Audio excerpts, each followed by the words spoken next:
fake. I meant what I said. It's not the real thing. Well, then where did the actual ring go?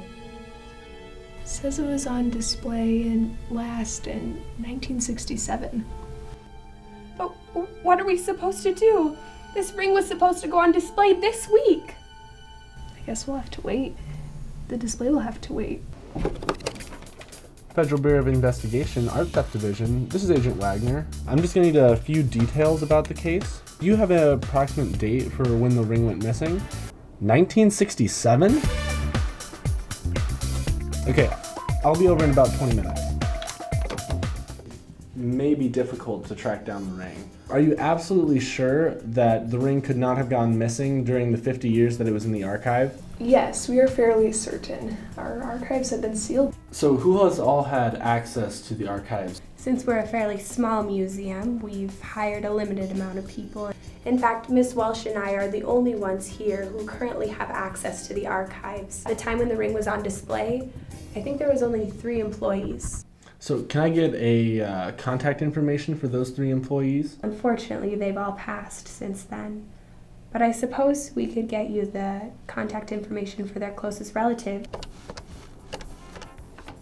Hello, this is Agent Wagner with the Art Theft Division of the Federal Bureau of Investigation. I'm calling about an art theft at the City Museum that happened 50 years ago. The theft may have involved your father, Francois Delane. I believe the theft may have involved your mother, Pamela Paulson. The theft may have involved your grandfather, Richard Burns. Since he's deceased... I'd like you to come and answer a few questions for me on Tuesday. No, it shouldn't take too much of your time. Thank you, Mr. Burns.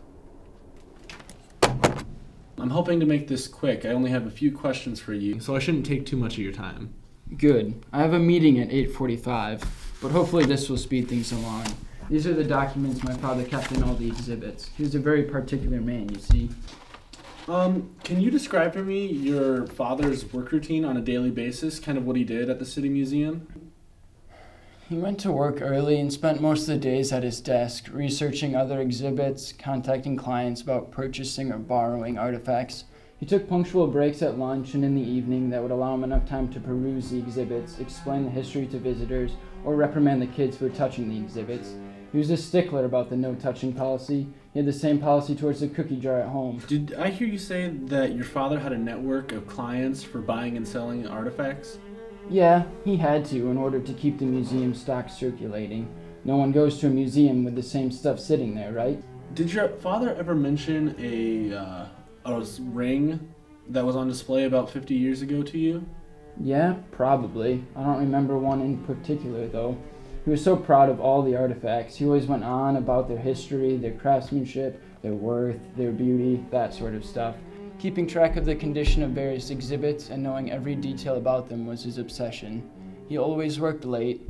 At the end of his day, he would gather his things, walk through the museum once more, and then leave. That's about all I can tell you about him personally. You should be able to find everything else in the records I just gave you. Now, if you'll excuse me, I have a meeting to get to. This shouldn't take too long. This is mostly just a formality, you understand?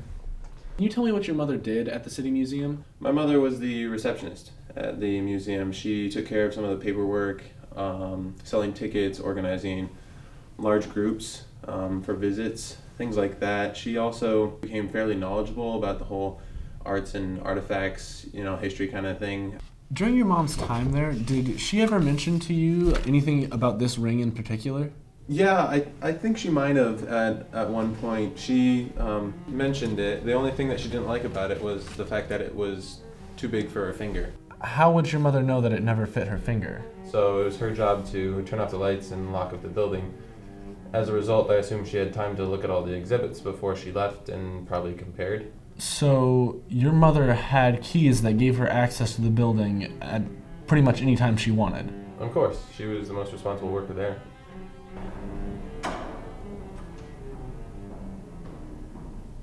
My grandfather was at the museum the latest, or the earliest, depending on how you look at it.